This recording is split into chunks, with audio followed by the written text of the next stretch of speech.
சிறையில் தந்தை தவிக்கும் 30 வயது சித்தியை வேட்டையாடும் 15 வயது மகன். 1998 ஆண்டு காலகட்டத்தில் இத்தாலியில் வெளியான திரைப்படம் தி செகண்ட் வைஃப்.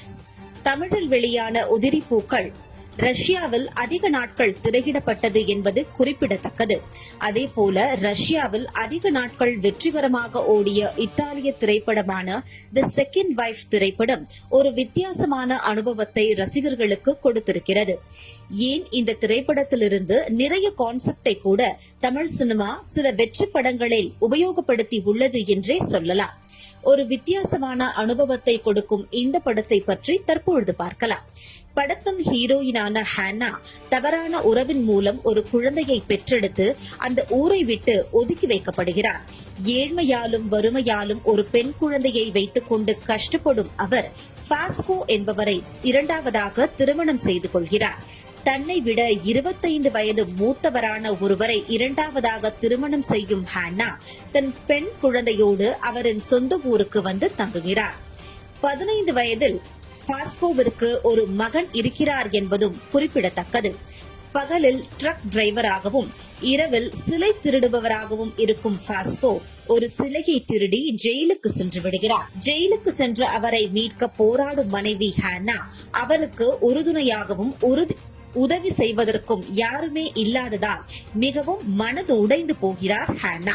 ஆனால் இந்த நேரத்தில்தான் ஹானாவுடைய வசீகர அழகாலும் அவள் தனியாக இருக்கும் சந்தர்ப்பத்தை உபயோகப்படுத்தி பாஸ்கோவின் மகன் லிபியோ ஹானாவிடம் மிகவும் தவறாக நடக்க முயற்சி செய்கிறார்.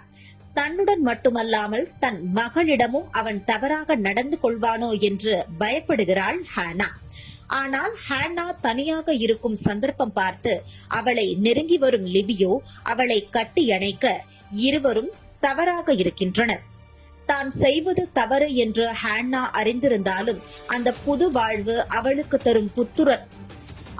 தரும் புத்துணர்ச்சியை மீண்டும் மீண்டும் அந்த தவறை இருவரும் செய்கின்றனர். தன் சித்தியுடன் தவறான ஒரு உறவில் இருக்கும் லிபியோ அந்த உறவிற்கு மிகவும் பெருமைப்படுகிறார். இவர்கள் இருவரும் ஒன்றாக இருப்பதை பார்த்து விடுகிறாள் லிபியோவின் தோழியான ஸ்டெல்லா. ஸ்டெல்லா சற்று மனநலம் பாதிக்கப்பட்ட பெண் போல செயல்பட்டதா அதை பெரிதாக எடுத்துக்கொள்ளாத லிபியோ மற்றும் ஹானா இருவரும் மீண்டும் உல்லாசமாக இருக்க தொடங்கியிருக்கின்றனர். ஆனால் சில நாட்களிலேயே பாஸ்கோ ஜெயிலில் இருந்து திரும்பி வர ஸ்டெல்லா அனைத்து உண்மைகளையும் பாஸ்கோவுடன் தெரிவிக்கிறார். பாஸ்கோவுடன் ஒன்றாக இருக்கும் ஹானாவிடம் மிகவும் முரட்டுத்தனமாக நடந்து கொள்கிறான் பாஸ்கோ.